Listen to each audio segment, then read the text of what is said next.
Laboratory for specialized connective tissue, cartilage and bone. Learning objectives for cartilage.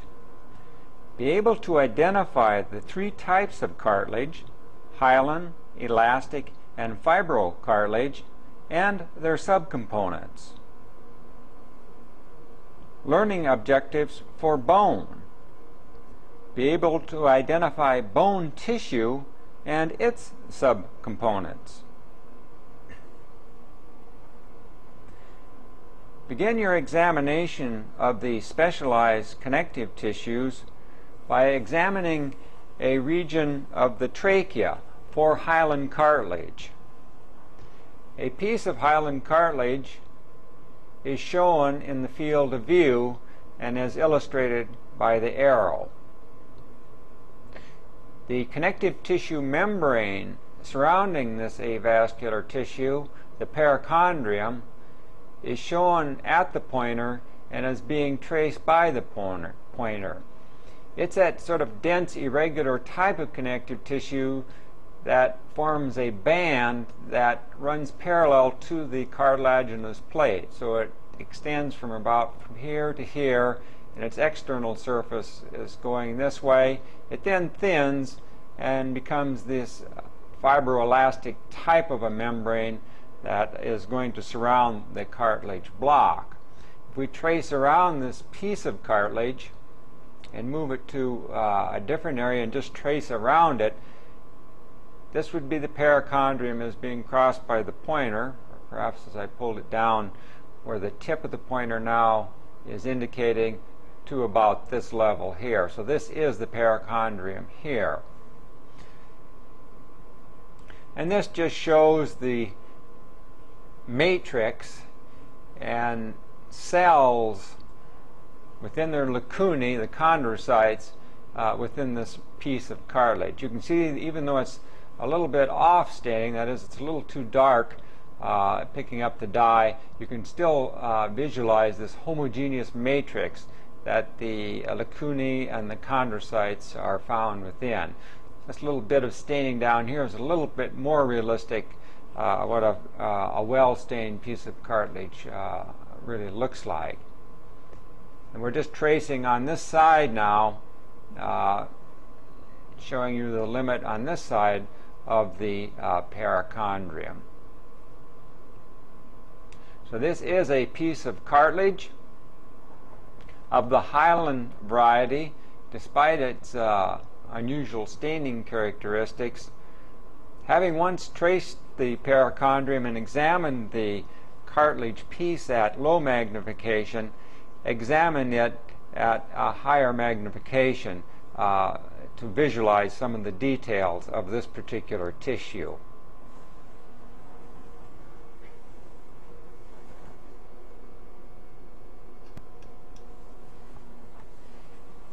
The edge of hyaline cartilage is seen at a slight increase in magnification. The perichondrium is indicated by the pointer, and just above, in this particular case, the perichondrium, note that these cells begin to round up. They are appearing to have a space around them. So this is probably, though they're not visualized very well here, where the chondroblast would become active. They then become entrapped in their own matrix, which differs from the, that is, the matrix differs from the surrounding perichondrium because you lose the fibrillar texture of this particular tissue and you blend into one that's smooth and homogeneous, so you know you're within the matrix. The ground substance is being produced. And once they become enveloped by their own matrix, such as here, and the cell is entrapped in this little space, the lacunae, then you're justified in calling it a chondrocyte. Notice that they start off more or less elliptically in shape, and as the cartilage block grows and the cells sort of move to the interior, though they're really being added to onto the outside, the cells continue to round up, become larger and larger, there's probably still interstitial growth occurring in this particular area because the matrix is perhaps at this point still soft enough to promote or allow interstitial growth. But sooner or later it becomes too viscous for the cells to separate, so you begin to form small groups or clusters of chondrocytes, all coming from the same parent cell. So these daughter cells are all sort of related, and this is what is termed an isogenous group. These clusters of chondrocytes resulting from when the intervening matrix gets a little too solid for the cells to push apart from one another and separate. Perhaps if we move the field of view just slightly over, one can see this transition taking place. If the perichondrium is lying here, one can see the chondrocytes, the first ones being in rather elliptical type spaces, and then as you move to the interior they round up and the small isogenous groups form, indicating that at this point at least interstitial growth is no longer possible. The remaining growth will occur here as it's added to on the outside a form of appositional growth. A small region of hyaline cartilage in the interior of a cartilage block that perhaps is stained a little bit more appropriately. One can make out the matrix. This would be the edge of a lacunae here, with the chondrocyte almost filling it in its entirety, as it should. This surrounding darker bit of matrix that has a little bit more basophilia associated with it is oftentimes referred to as the territorial matrix, as opposed to this lighter staining, more glassy type of matrix is sometimes referred to as the interterritorial matrix. So those terms you see in the literature are often used. Here's this territorial matrix once again. So it's supposedly the more newly formed matrix. It stains a little bit darker, and you can see it's more elaborate on this particular chondrocyte around the lacunae here. In life, the chondrocyte literally fills the lacunae and are all the way to the edge. Due to the fixation process and a little bit of shrinkage, oftentimes they are retracted away so the lacunae is not quite as visible. Here they are snugged up against the wall of the lacunae and are in fairly decent shape. So this demonstrates both the territorial and interterritorial matrix of hyaline cartilage.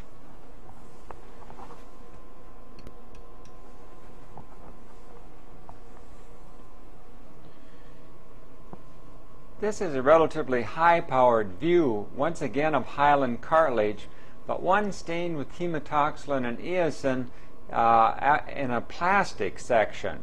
So this is the perichondrium to about this level here, where the tip of the arrow is. So this is a type 1 collagen fiber. These would be fibroblast nuclei of the perichondrium. So this region here is perichondrium. The reason for illustrating this is one gets a pretty good idea of the transition or the recruitment of these fibroblasts from the fibroblast of the perichondrium to become chondroblast in this appositional type of growth. If one looks carefully here, you can see they look very much the same, but they're just now becoming entrapped in their own matrix. So these are examples of chondroblasts. Perhaps a little bit better one is shown a little bit further along here, just in the field of view. If we focus carefully upon it, one can make out the line of the matrix that's forming. So this is a chondroblast here, another one is located here, another one is located here. Now once they secrete enough matrix to become entrapped, even though they're elliptical in shape, I would refer to this as a chondrocyte within its lacunae, another chondrocyte within its lacunae, and a chondrocyte here within its lacunae as well. This material here that starts with the dark red type of material would be collagen, and this would be perichondrium to the left of the screen. And this event repeats itself over and over again with this hyaline cartilage. So chondroblast, chondrocytes in this entrapped matrix and housed now with the limb lacunae. This plastic material gives a pretty good idea of this, these events of this transition as this is occurring. Another field showing you exactly the same thing with chondroblasts, chondrocytes, and then a little bit older chondrocytes. And then further along, one of course would see the formation of isogenous groups.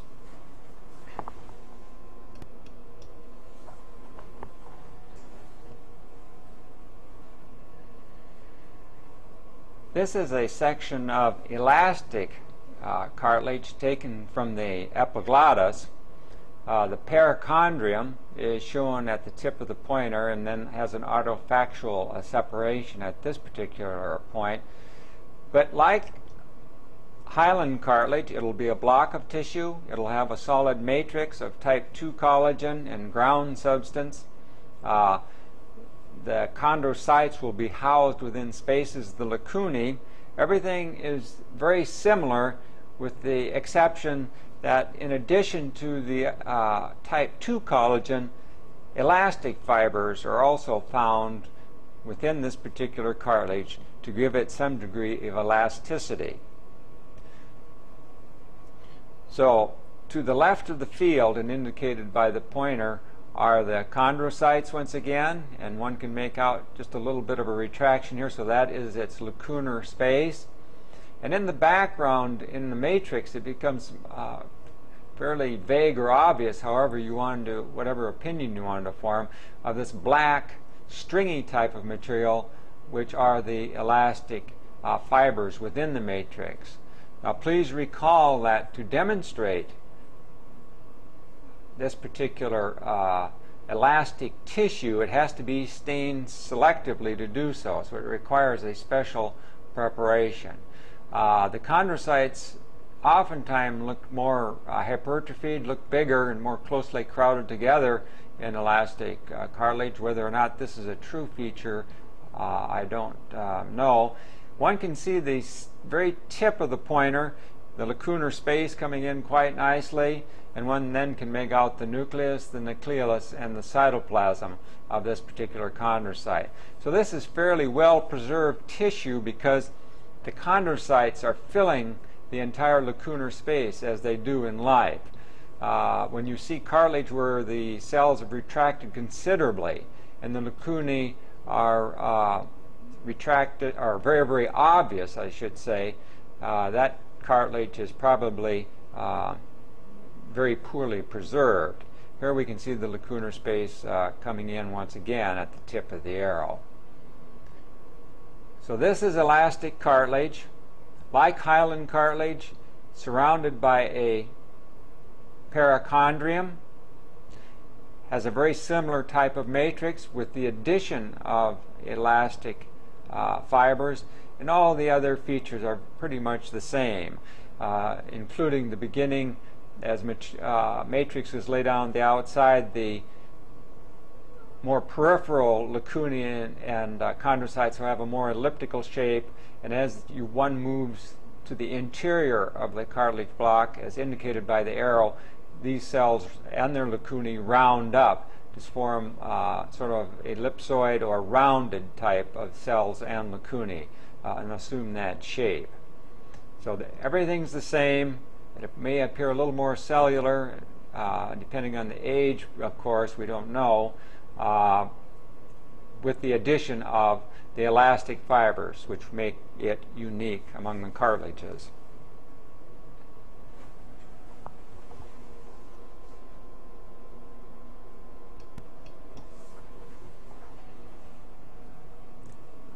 A region of elastic cartilage seen at increased magnification simply to illustrate the dark staining elastic fibers within the matrix of this particular cartilage. So at increased magnification, one can actually witness the elastic fibers which stain black in this particular preparation, or a very dark purple, actually coursing around the lacunae and forming these anastomosing networks. Remember, this has been stained specifically, so these are elastic fibers in cartilage, hence it is elastic cartilage.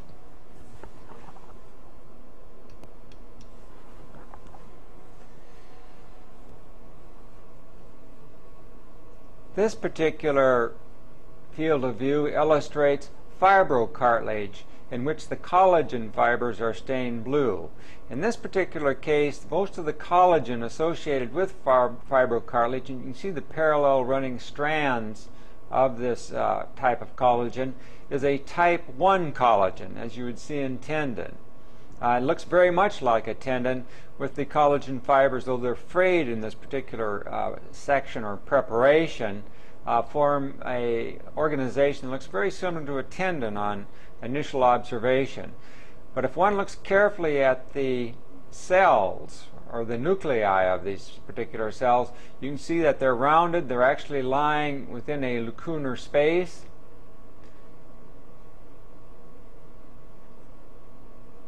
And oftentimes they will form into sort of lines or trains of little cells. These are actually the chondrocytes within the lacunae. So within these fibrous bands, there's a little bit of ground substance produced. So lacunae are formed, and the chondrocytes round up and reside within them. So their genomic switchover has occurred, so they're producing the ground substance of cartilage. Another pretty good example is shown here. But the dominant feature that one catches one's eye is this fibrous nature, which appears very much like tendon on initial observation. Hence its name, fibrocartilage, because of this property. Briefly examine a field to see these elements at increased magnification.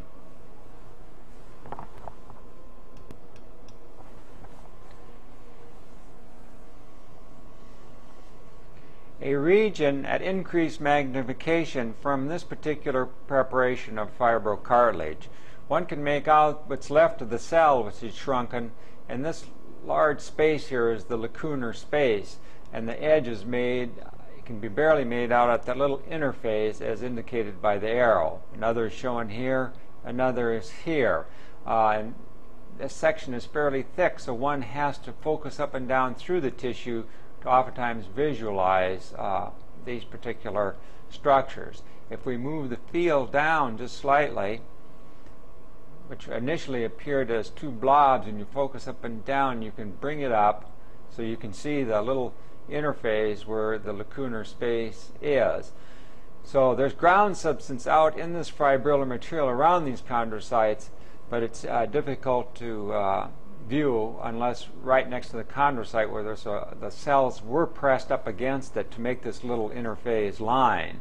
They since retracted away from it to make it a little more visible. Here I moved the field slightly once again to illustrate how oftentimes the chondrocytes of fibrocartilage will line up and form these little lines of cells or trains of cell. Here we see 5 or 6 that are lined up in a row. This is fairly characteristic and common among the or feature of this fibrocartilage. Here we can see the same thing occurring just above the field that was identified previously. So this is fibrocartilage seen at increased magnification.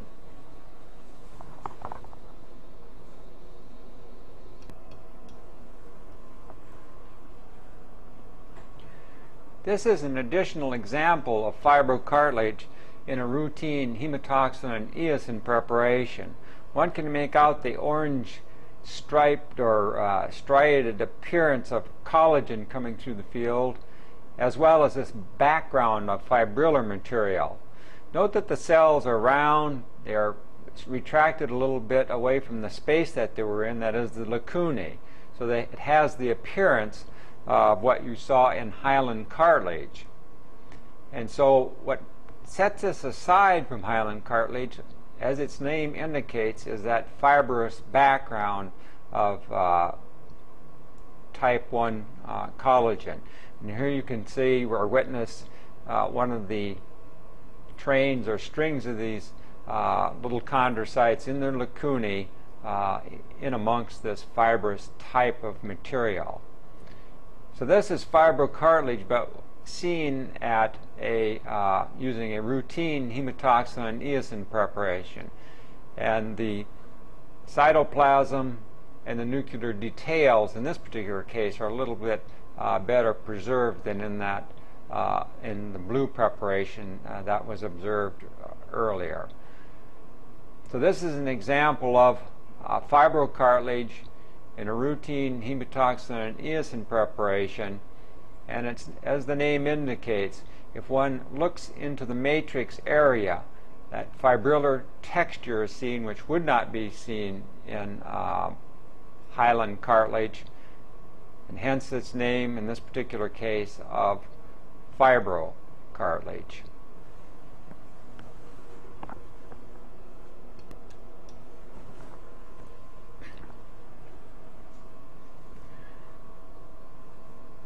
This preparation is illustrative of a ground bone section. Please recall that this particular preparation is not a section. A chip of dried bone has been placed on an emery wheel, ground thin enough so that light can be transmitted through it, and so what one is observing is the matrix, the highly organized matrix of bone. Bone is organized into compact and spongy bone, and what we're viewing here is the compact bone. Compact bone consists of cylindrical units as outlined by the pointer, referred to as osteons or Haversian system. So one is shown here as illustrated by the arrow and extends from here to here. The Haversian canal within the center of the osteon is now indicated by the pointer. This particular osteon unit consists of 1, 2, 3, 4, perhaps 5 lamellae. Each one of these bands, like growth rings on a tree, is a lamellar unit, a layer of bone, and the organic matrix, primarily collagen, is highly organized in each one of these lamellae so that the collagen fibers, which are type 1, are organized perpendicular to those lying in the next lamellae to give it tremendous strength, unlike cartilage or the other types of connective tissue which don't show this elaborate organization. So another osteon unit is shown here, a portion of another one here. Now you also will see fragments of lamellae in between the osteon units, and these are referred to as interstitial lamellae. Also observed in this particular section are the lacunae, where the cells of bone, the osteocytes, reside, and those little tiny finger-like or spider-like channels interconnecting the lacunae are referred to as canaliculi. These minute little canals interconnecting the lacunae of a Haversian unit or system or osteon.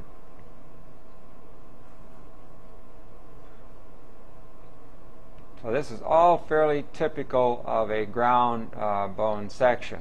Here's another nice osteon unit that's fairly flat, a Haversian canal in the center, the lamellae like growth rings on a tree surrounding it, the lacunae interconnected by these little tiny channels, these little spidery objects here, the canaliculi.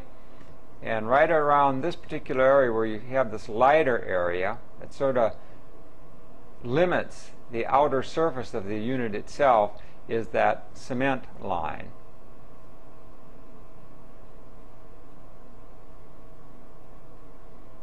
Another irregular fragment of bone in between the osteon units, so this would be another example of the interstitial lamellae.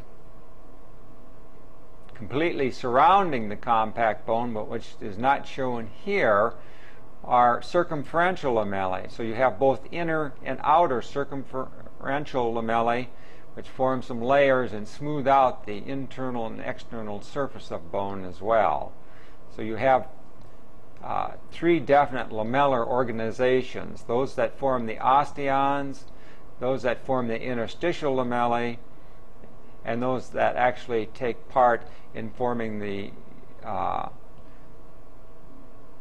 osteons themselves. So this is a segment of ground bone seen at relatively low magnification.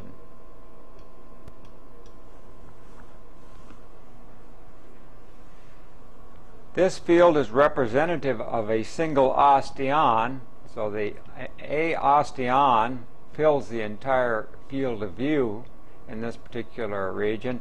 To illustrate in the details of this unit, the Haversian canal is shown in the middle. Each one of these layers, as indicated by the pointer, is a lamellae. The canaliculi are these minute, spidery little channels interconnecting the appear as oval dark spots. The cellular elements, as you'll recall, is gone. What you're viewing mainly is the organization of the matrix. If one goes to the very edge, where it's a little bit thinner, you can see the better the outlines of the individual canaliculi. Because this is a ground section, it is fairly thick, and one will have to focus up and down through the field to see many of these structures in their detail. So this is an osteon unit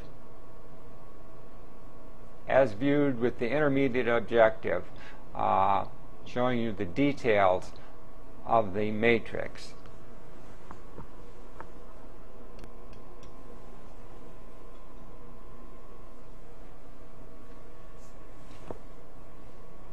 This particular section illustrates a section of bone.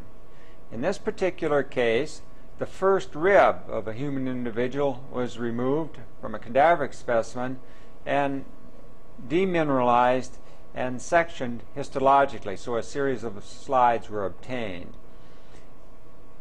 This feature, or this type of a preparation, will help one identify the organic component of bone. That is, the periosteum will be visible, surrounding the external surface of the bone and indicated by the arrow. The elements within the interior of the Haversian canals can be visualized, as well as the cell types associated with bone. This particular field here, this large homogeneous, almost cartilage appearing type of material, is the compact or dense bone in this particular rib. If one moves now to the interior of this particular specimen, these structures that branch and crisscross the field of view are the tuberculae, and they are forming the spongy bone that forms the sort of suspending or skeletal structure of the marrow compartment. This type of material here is actually the bone marrow with scattered fat cells within it. So this is a type of reticular connective tissue that's not visible right at this particular magnification or with this preparation. So it's a reticular type of connective tissue that's holding the bone marrow in three-dimensional space. And scattered, of course, within it are fat cells. So these are the tuberculae of spongy bone. Examine some of these at increased magnification, as well as go back to the compact bone and examine the compact bone in detail, comparing the matrix, which was seen on ground bone with this preparation. See the similarities and the differences, as well as look for the organic components that were invisible on the ground section of bone.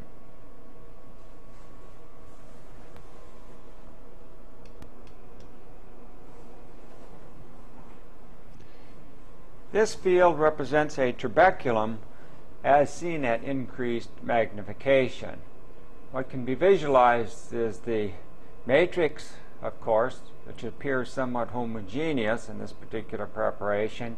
One can make out perhaps lamellae vaguely, or at least stripes within the matrix. That's approximately what can be visualized. One can see lacunae scattered throughout the field containing osteocytes. The little wispy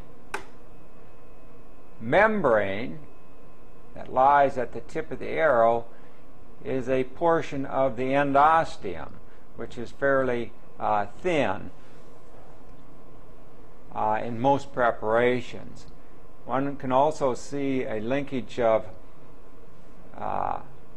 association with fat cells and perhaps reticular fibers extending from the endosteum, but those would be much better demonstrated with a silver preparation. Then if one moves out slightly, one can see a mass of hemopoietic type of tissue forming that mass of bone marrow. So this is the trabeculae of spongy bone, this dense homogeneous material within the center of the field, as seen at a slight increase in magnification. Osteon units usually are not present, but on occasion on a large trabeculum, or where several are meeting at one point, if the lamellae become too thick or too numerous, I should say, then of course a Haversian system would have to be incorporated to supply the nutritional needs of the bone. So this is all bony matrix with osteocytes within lacunae in trabecular bone. Now, having made a very brief observation of these structures, then examine the region of compact bone at this particular magnification.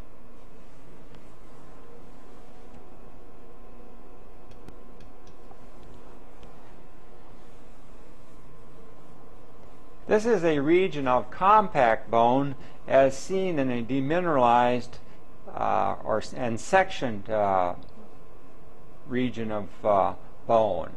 What can be visualized is the periosteum, this connective tissue membrane at this location, and recall that these cells, fibroblast-like cells right on the inner surface of this vascular fibroelastic membrane have osteogenic potential. Indeed, some of these are called osteoprogenitor type cells. But with this intermediate objective, several observations can be made. What appear to be outer circumferential lamellae, along with these so-called tide marks are shown here, and extend out about this far. On the initial observation, on the face of it, it appears homogeneous and cartilage-like. However, with careful observation, one can see Haversian canals within the field, and if you look very carefully, one can start to see the outlines of osteon units. Indeed, one can even visualize perhaps some interstitial lamellae as well. So if we carefully course through and find a different region, pulling several of these units in the field, one can see a Haversian canal here with its contents, a Haversian canal here with its contents, and a Haversian canal at this location with its contents. And if you look very carefully, one can sort of make out the circumference of the osteon units, of which that Haversian canal lies in the center.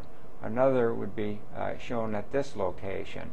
And perhaps some interstitial lamellae, though they're more difficult to see. Perhaps there's a better one as I trace it here, lying between this osteon unit, this one, and then one out of the side of the field of view.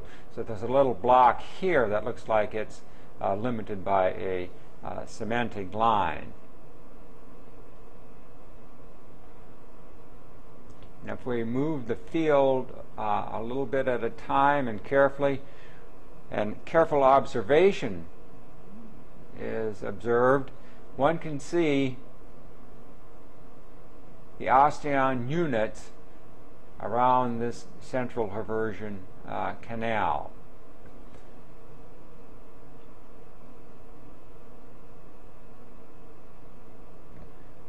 So let's now proceed to a slightly higher magnification and look at the contents as well as the overall structure of some of these osteon units.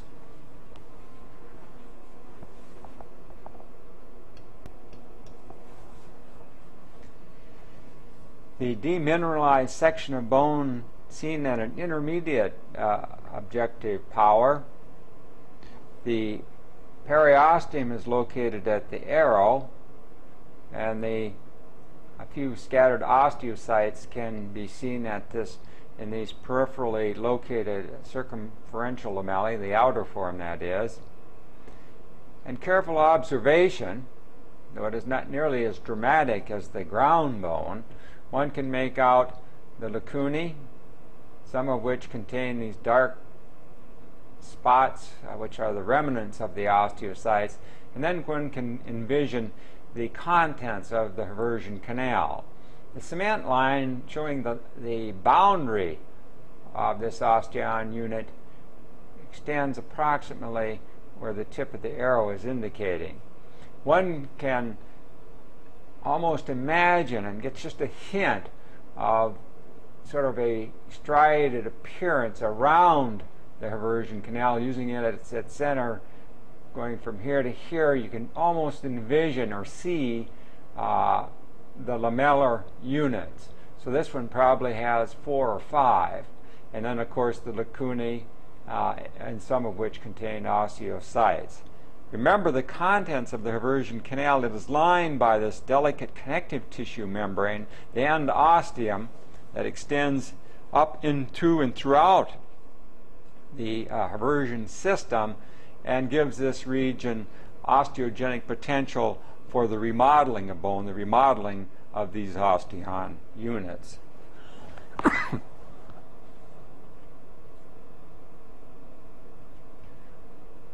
Another small osteon is shown here with its contents, and the outer circumference of this unit is a little more sharply defined and is being traced by the pointer.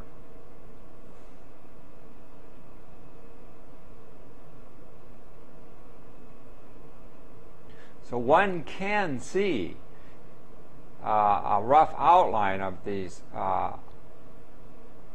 osteon units, and gives a vague impression of where the lamellae are as well. As we course just around looking at this particular field.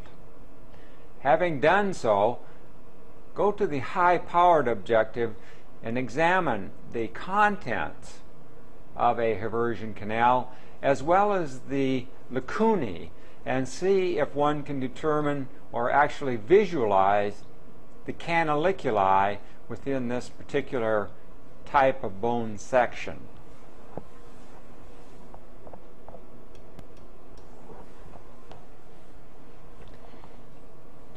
A region of bone matrix with using the decalcified specimen showing the contents of a Haversian canal, a small blood vessel, and this wispy fine connective tissue material that is representative of the endosteum, even though it's pulled away a little bit. Surrounding lacunae can be visualized, and though it doesn't show up very well due to the optics of this particular system, if one focuses up and down and looks very carefully in the region around the lacunae, one can make out these little thin spidery legs, as it were, in the background, just as little defects in the optical densities. These are the canaliculi, so one can visualize them even in this demineralized bone. Note also the lacunae have an elongated, irregular shape, indicating that there's something causing these irregularities, and they are the canaliculi emanating from that lacunar boundary. So these things can be seen, though it's difficult to illustrate them with this particular photomicroscopic setup. So that's an osteon unit located here, a very small one, showing its contents. Examine several of these, and one can see the contents perhaps a little bit better. We can kind of see what looks to be a remnant of the venous component, and it looks like there could be a little thicker wrap here, so this could be a little arterial. And you can see some of these primitive cells in the surrounding connective tissue. This may be differentiating a little bit or filling in a little bit, so that we could actually be visualizing here the end of a remodeling process, and these could be osteoblasts that are going to be involved in the laying down of new matrix. Here, if one looks very, very carefully on this particular lacunae, which is shown here and contains an osteocyte, one can make out, perhaps a little bit better, these little spidery lines which are indicative of the canaliculi on this particular preparation. And if one examines several of these canaliculi, these lightness or difference in the refractive index, one can make out these little minute channels extending across the lamellae, which also are vaguely represented as indicated by the arrow, surrounding, like growth rings on a tree, the centrally positioned Haversian canal. This is another one showing its contents. This little vessel contains blood vessels. This dilated form is probably the venous component, and this is the connective tissue of the endosteum. And it's these cells that have the osteogenic potential and become osteoprogenitor cells and then osteoblasts in the remodeling process of bone. So there are a number of features that can be visualized in this demineralized section of bone, once one knows what to look for by having examined the ground section. This is the region of an osteon, and if I keep it at this focal length, one can see the canaliculi streaming and emanating from the lacunae and forming a network of channels that interconnect the isolated lacunae, so they're not isolated, and in communication, osteocytes one with the other. The cement line probably goes along like at this angle in this particular preparation. So these are the elements that can be visualized and should be seen using the demineralized preparation and compare the details one observes with those seen on the ground section of bone. This is the periosteum, so we're on the outer surface, a much thicker connective tissue membrane as compared to the endosteum. And these fibroblast-like cells are the ones that have the osteogenic potential. Seeing any type of activity, perhaps, other than some slight remodeling, is probably just a chance occurrence on this particular bone as compared with a limb bone. Remember what this specimen is a section from the first rib. Therefore, the stresses placed upon it are not nearly as great as, let's say, a tibia or the femur. Therefore, the remodeling is much less intense and much slower. Here we can kind of make out perhaps these cells would become blast. It looks like one may have been differentiating here, and you can see it's in a little lacunae right on the edge, so that's probably in the process occurring. But please bear in mind, consider the specimen you're working with. Since this is the first rib, that remodeling process and that mechanism differentiation is probably much, much less as compared to a limb bone, particularly a bone of the lower limb. So this is a specimen of demineralized bone, showing a specimen that's good at showing or demonstrating the contents, the organic contents of the eversion canal and the endosteum and the periosteum, as well as the osteocytes within the various lacunae.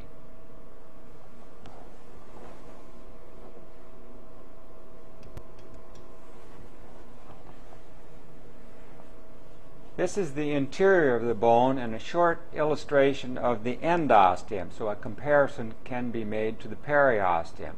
The endosteum is much, much more delicate, much thinner and less obvious.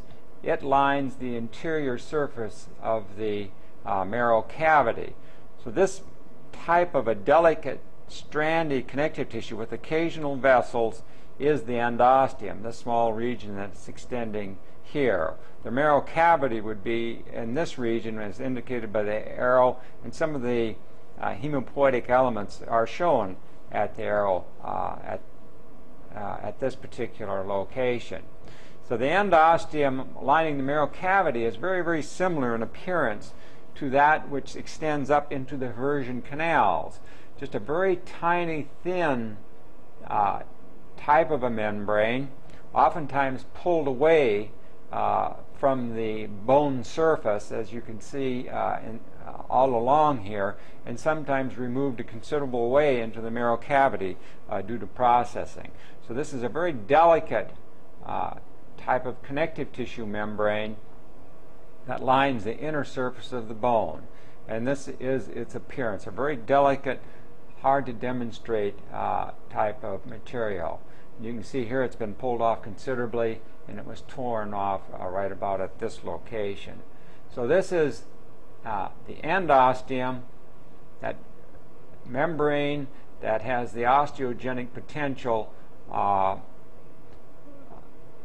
lining the interior of the marrow cavity. A very delicate type of connective tissue, but one that does have cells such as this will have that osteogenic potential to differentiate and become blasts, and it also has scattered small blood vessels associated with it.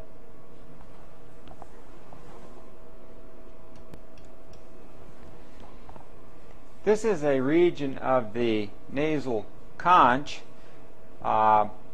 These are small scroll-like bones that form the interlacing network of the nasal cavity. So this is, we'll see, as a respiratory type of epithelium. This is a special neurosensory type of epithelium known as olfactory epithelium, and associated with it are contents within this dense or in this area, as indicated by the arrow, full of blood vessels, cross sections of nerve as seen here that will be studied at a later time. What is of interest to us is that what suspends this mucous membrane here and this one on this side in the space of the nasal cavity are these thin scroll-like bones, the nasal conch bones. So this is bone, a very thin band of about the thickness of a sheet of paper, and these are rolled up and form a scroll-like structure. So examine this particular bone in this demineralized section. Gives you another example of a section of demineralized bone, but in this particular case, osteon units are usually not found because of its thinness, and they can rely on diffusion through the canalicular system from this particular surface and then the surface coming the other way to satisfy its nutritional needs. So it's a slightly different type of bone structure in that regard, in that it lacks the Haversian systems. And it's reminiscent, really, of the trabeculae making up spongy bone. So it's a somewhat similar situation. But in this particular case, it's unique, it's isolated, and forms the supporting inner framework for the bones of the nasal cavity, or the interior of the nasal cavity.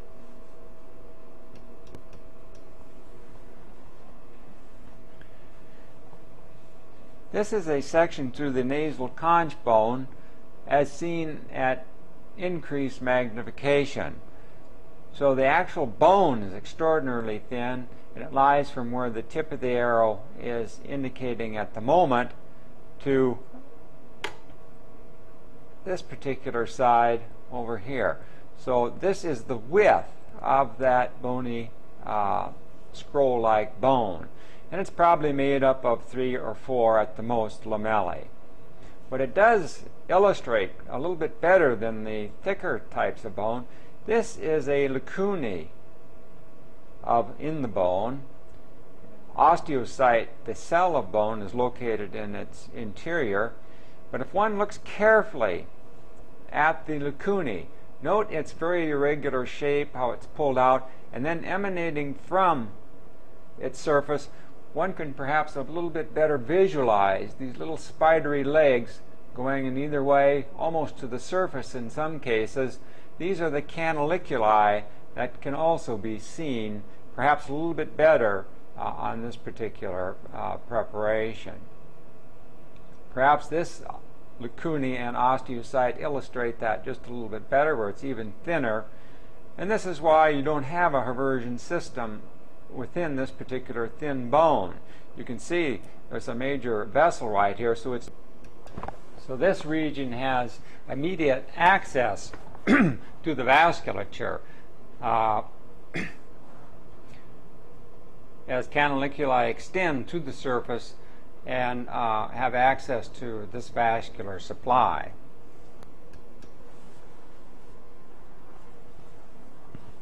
Having completed an examination of adult bone, examine a few sections of developing bone, both endochondral and intramembranous bone formation. Shown at the in this particular field of view is an example of intramembranous bone formation. In this particular case, it's some of the bones of the skull. So this process is fairly well along, and one can see the tables of bone being fairly well established. Nonetheless,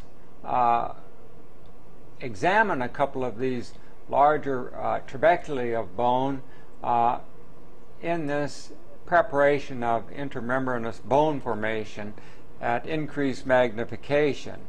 Even at low power, and if one looks at the tip of the arrow, a layer of osteoblast can be seen on the external surface of this particular bone being formed, and immediately subjacent to them, the matrix looks a little bit brighter in its staining characteristics, this is osteoid that has been laid down. This eventually will result in the marrow cavity area where the tip of the arrow is pointing, and you can see some of these osteoblasts have artifactually been pulled away. Also shown in the field within the matrix, of course, are lacunae with their contained osteocytes, readily apparent at this level of magnification.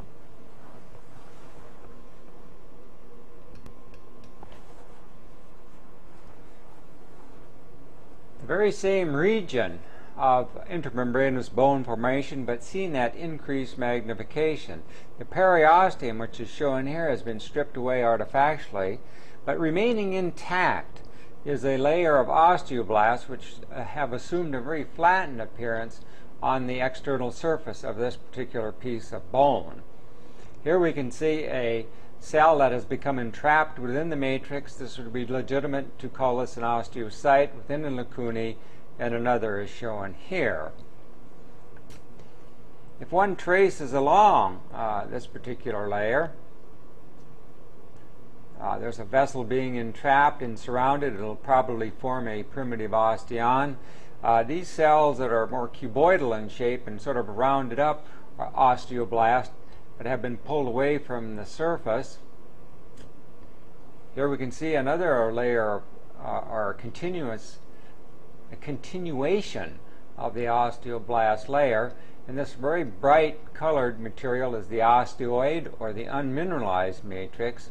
And further down in this matrix, at the tip of the arrow, one can see an osteocyte within a lacunae, and quite easily visualize the canaliculi emanating from its circumference.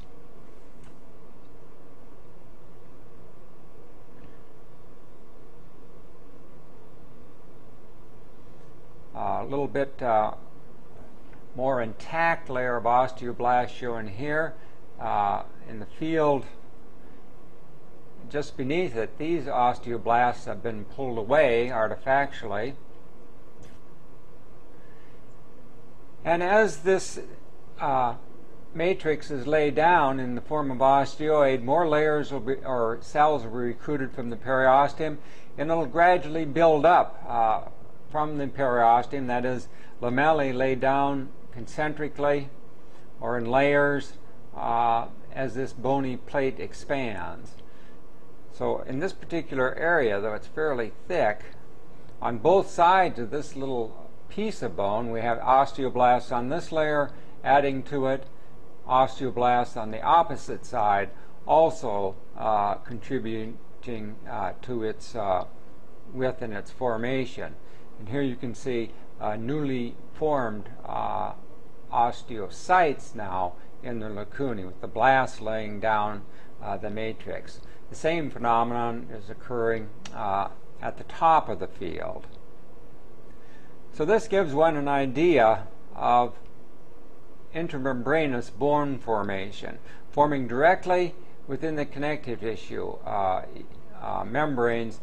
And in this particular case, it's well underway, and so we already have bone formed, and with sort of an appositional growth adding to its external surface with the differentiation of osteoblasts.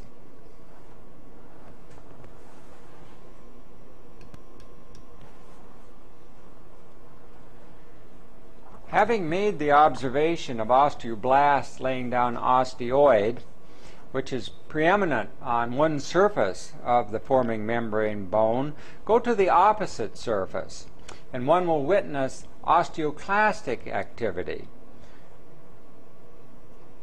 In the center of the field, and indicated by the arrow, is an osteoclast. Recall that these giant cells are actually the fusion of monocytes coming in from the bone marrow. In this particular case, it looks like there are at least 1, 2, 3, 4, 5, or 6 monocytes that have fused to form this giant multinucleated cell.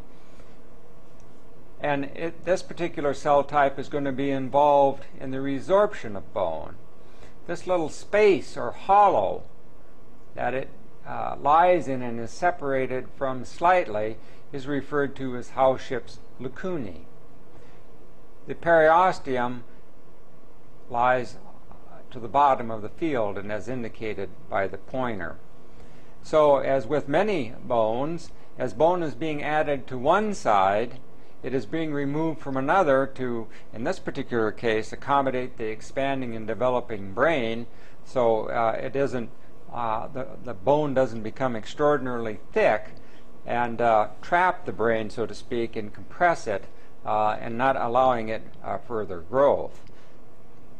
So as bone is being developed on one surface, as the head expands, it's being sort of extracted or pulled away from the inner surface, allowing it to remain fairly thin and to, as it increases in size, remain thin as the bone is removed from the inner surface as it's being added to from the outer surface.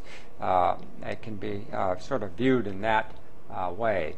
Also shown, of course, is the matrix of bone above the clast and its entrapped osteocytes. And eventually, all of this type of woven bone shown here will be removed by osteoclastic activity. Search along the interior surface of this forming membrane bone and examine several examples of the osteoclast, this specialized bone removing cell. An additional osteoclast is shown at the tip of the pointer. The cell extends from about where the tip of the arrow now illustrates to here. So this is another example of an osteoclast, this giant multinucleated cell that's involved in the resorption of the bony matrix. And again, it's artifactually separated and pulled out of this little indent, or this little hollow that it normally resides in, referred to as Howship's lacunae. So this is another example of an osteoclast, a cell type that's involved in the resorption of bone matrix and controlled by parathyroid hormone, stimulating it and perhaps somewhat retarded or its activity decreased by calcitonin.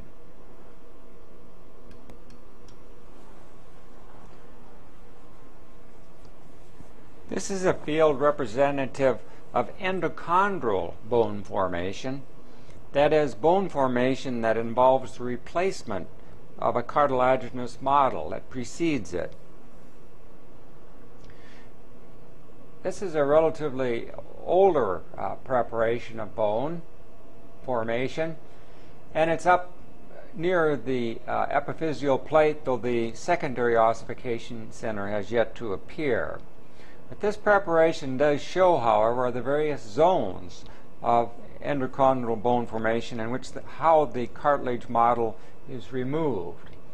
In this region, as illustrated by the arrow, typical hyaline cartilage, it sort of has a base rate of cell division, and the chondrocytes and their lacunae are randomly scattered within the field. However, near the formation and replacement of bone area, at the extreme right of the field, as illustrated by the arrow, as one proceeds in that towards that region, several things can be observed. First of all, there is an increase in the mitotic activity of chondrocytes in this particular area, as indicated by the arrow. So much so that the chondrocytes undergo a rapid proliferation, a rapid turnover, and they form little tiers or lines of cells, as indicated by the pointer. And also here and up in this region. This zone, because of the rapid proliferation of chondrocytes in this area, is referred to as the zone of proliferation. Now, towards the end of the zone of proliferation, in this particular area crossed by the pointer, the chondrocytes hypertrophy, the lacunae get larger, and the partitions between lacunae become thinner. Because of the increase in size and the sort of maturing appearance of the chondrocytes, this is referred to as the zone of hypertrophy and maturation. Now, in this particular preparation, the penetration of the calcium salts emanating from the vascular elements in this particular area can be demonstrated. The light gray material is calcified cartilage. That is, calcified or calcium ion coming from the vasculature has penetrated into the cartilage and more or less stopped or plugged up its diffusion system. As a result, the cells in this particular area become starved, their nutrition is lacking, and they hypertrophy and die. So this is referred to as the zone of calcification and cell death, as it were. The cells swell up, the chondrocytes, or the lacunae that contain the chondrocytes, also enlarge and hypertrophy, and the partitions become even thinner. Eventually, the chondrocytes die. The matrix, even though it's calcified, is becoming softer, and little angiogenic buds or blood vessels of these little structures drill their way in between the chondrocytes, in between those little partitions that remain where the lacunae once were. So they literally drill their way into the cartilage and extend and follow this lacunar train or tier. Remember, it started up here. They're in a line, the chondrocytes in the proliferative zone. In the maturation zone, they're just getting bigger and the partitions thinner. When they die, this expansion continues, and so the blood vessels follow the path of least resistance and knock down those thin partitions, grow up into this area, and drag with them cells with osteogenic potential. The particular dye that's being used, this material here that has a reddish cast to it, is actually bone matrix being laid down on some of these cartilage bars. And eventually all of this, all the calcified cartilage, together with this bony shell or covering, will be replaced by sort of a mature bone, so no calcified cartilage resides any longer. And so this is sort of the beginning of the zone of resorption and remodeling. So examine some of these bones as well, or these areas of cartilaginous growth for these particular zones.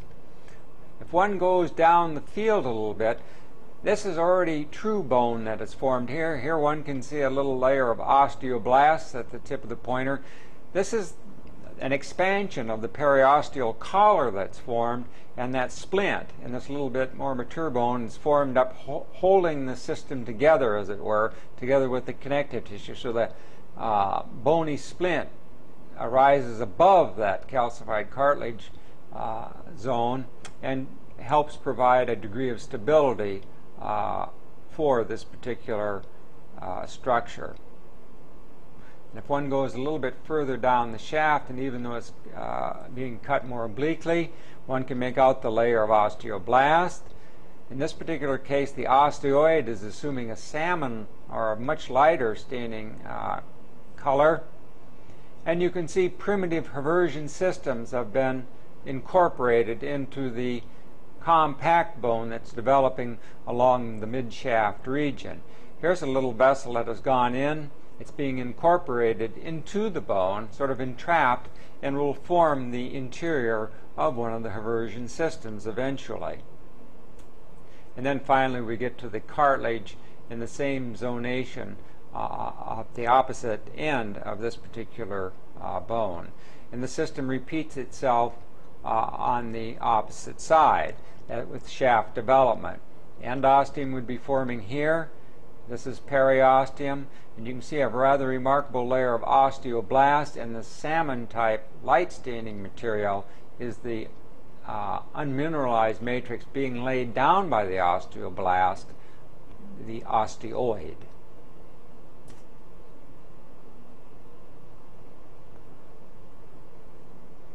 So examine some of these features that have been illustrated at low power at increased magnification.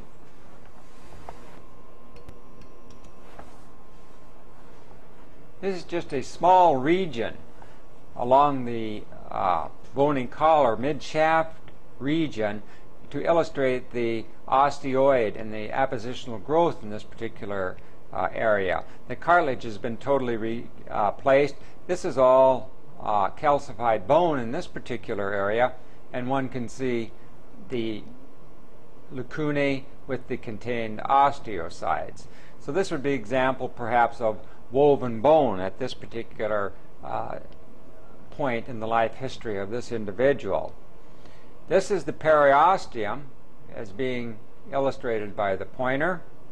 This light band of material is osteoid, the unmineralized bone matrix, and one can envision 2 or 3 cells that are newly formed osteocytes, blasts that have become entrapped in their own matrix. You can see the process happening in this particular area. This layer of cells just on the surface would be definitely an osteoblastic layer, and perhaps even through the rapid proliferation, these primitive looking, more fibroblast appearing cells just beyond them are undoubtedly the closest thing we have to osteoprogenitor cells that will soon become osteoblasts. Their genomes will be turned on to lay down organic matrix, and they too eventually will become entrapped in their own matrix and become osteocytes. So this process can be seen in this particular field along the mid-shaft region on the outer surface of the periosteal collar in compact bone formation.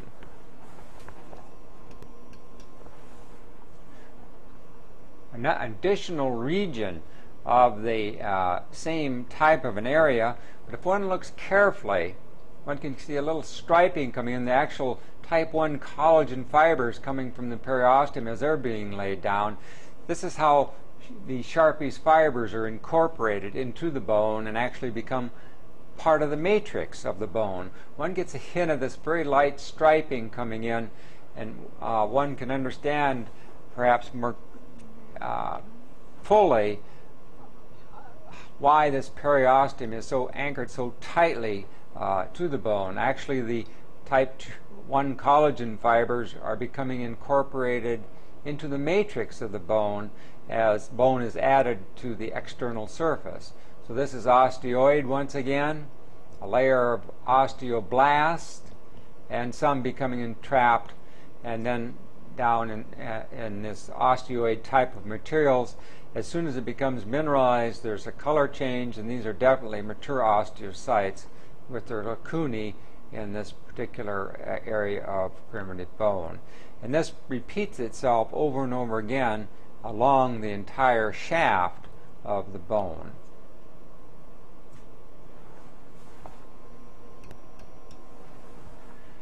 This is a region of the hyaline cartilage during endochondral bone formation. So we're near the epiphyses of this particular bone, and what we're in at the particular moment is the zone of reserve cartilage. Typical hyaline cartilage, a light translucent type of matrix. If one looks carefully, one can see the chondrocytes in the little halo, very light area, the little space that they reside in this very light stain, the so-called lacunae of the chondrocyte. Now, as we proceed towards the area of bone and the marrow forming marrow cavity, note the division that is taking place, and that the cells, because of the rapid amount of proliferation, stack up and form these lines or these trains of chondrocytes. So this is an example of the zone of proliferation. As we continue to move towards the area of bone formation, these lines become more obvious, particularly right in this particular area. So this is the distal end of this zone of proliferation. And note that the lacunae are starting to expand and the cells become more crowded together, particularly in this particular area. So this is the zone of maturation, I would say, that begins here and extends probably to this area. The cells continue to expand in size, the lacunae get larger, and the partitions between cells, the lacunar walls, become thinner.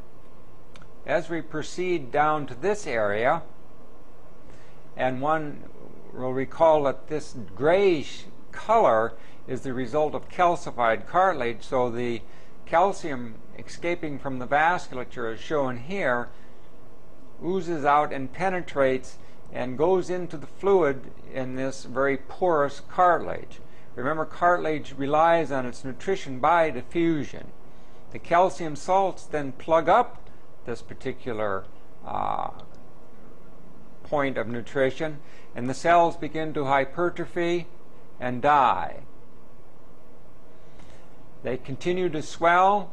The little partitions between the lacunae become thinner and thinner and thinner, and it ultimately an osteogenic bud.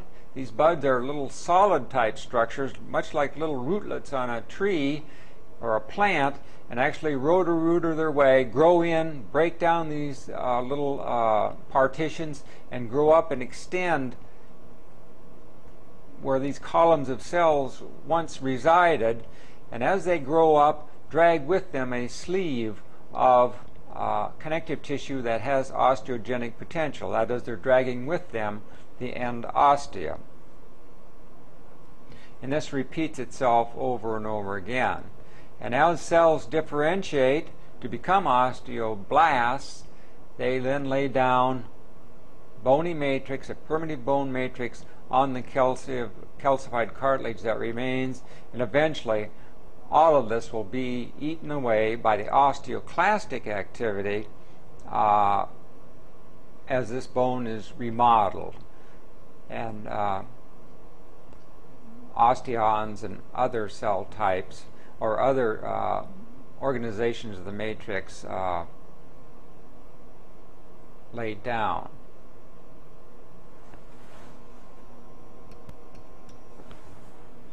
Within the zone of resorption and remodeling, one would expect to find osteoclastic activity, and indeed one should look for and find osteoclasts. In this particular case, they've been artifactually pulled away from this calcified cartilage and a little bit of bone that's been laid on its surface. So this is a more dramatic example, as indicated by the arrow, of some of the osteoclasts. These large multinucleated cells, in this particular case, have a very acidophilic hue. That is, they take up the eosin dye and have a red cast to them. Another example of an osteoclast, a relatively large one, is shown here. Several examples of the osteoclast should be found.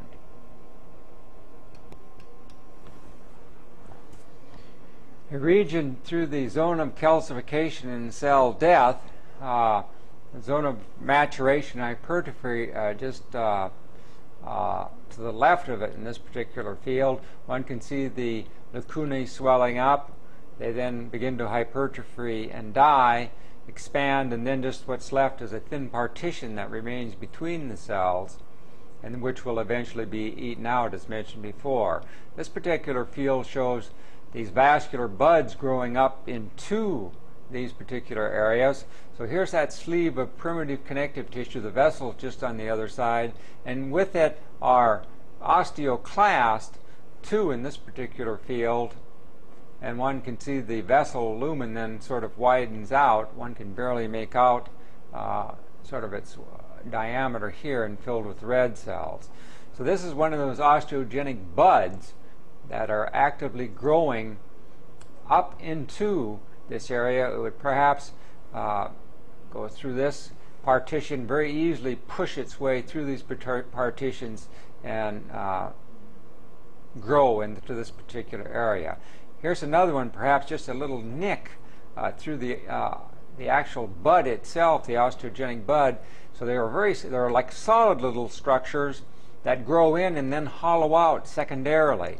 So here you can see one of these little growth buds, just a grazing section through it, penetrating through and has eaten out those little partitions and extending up in this particular direction.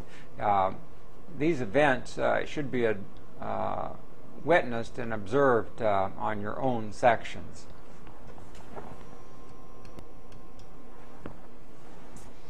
An additional example of a fairly large osteoclast reabsorbing calcified cartilage and bone. You can see it usually lies in its little house-shaped lacunae, but in this particular case it's starting to peel off, which is artifactual. It's actually been pulled off due to tissue preparation. So examine several of these fields. In this particular area, the zone of calcification and remodeling, osteoclast should be observed, osteoblast lying, such as shown here, forming on the external surface of some of these cartilaginous plates, the remnants of them, and begin to lay down the first primitive woven bone. So these are osteoblasts along this surface, but they've been pulled off a little bit. This material here is the bony type of material, calcified cartilage here, and here we even have a osteocyte that's become entrapped in its own matrix, since we now term it that rather than a blast. Another layer of osteoblast laying down this osteoid, or this primitive bone type of material. So examine several of these features in this very dramatic process of endochondral bone formation, where a cartilaginous premodel is totally replaced by bone. And the resulting bone, as you recall, is in itself the result from membranes or membrane formation, that is either from the periosteum or the endosteum. The cartilage model is totally replaced, and the resulting bone in that replacement is either from the endosteum or the periosteum.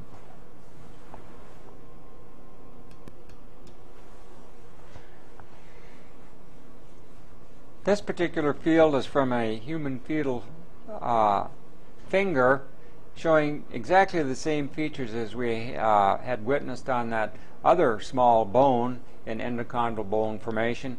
In addition, this particular specimen shows the development of articular cartilage, shown at this particular area in this developing fetal finger. So here's another cartilage block. The other forming bone will be in the area indicated by the pointer. And if one goes through and traces down, one can see exactly the same layers: a zone of reserve cartilage, a zone of proliferation, a zone of hypertrophy and maturation, and then finally a zone of calcification and cell death, where the lacunae become obviously and grossly distended, and then the layer of bone resorption and remodeling occurring in this particular area. So the very same features can be observed even though the staining characteristics are subtly different. And then, of course, the shaft of bone where the arrow is now indicating, and these calcified cartilage particles or pieces with bone on their exterior surface will be completely replaced over time. The resultant, or this sort of speckled material in the background at this low magnification, is hemopoietic elements in a primitive marrow cavity. And one will trace down through the length of this particular section. Blood vessels are becoming incorporated and will form the first primitive Haversian systems, as indicated before. And then finally we get to the other end of this forming bone, and these layers, though they're not as obvious due to the angle of cut in this particular area, will mimic those elsewhere and show the very same zonation and characteristics. So examine all of these features as an example of endochondral bone formation.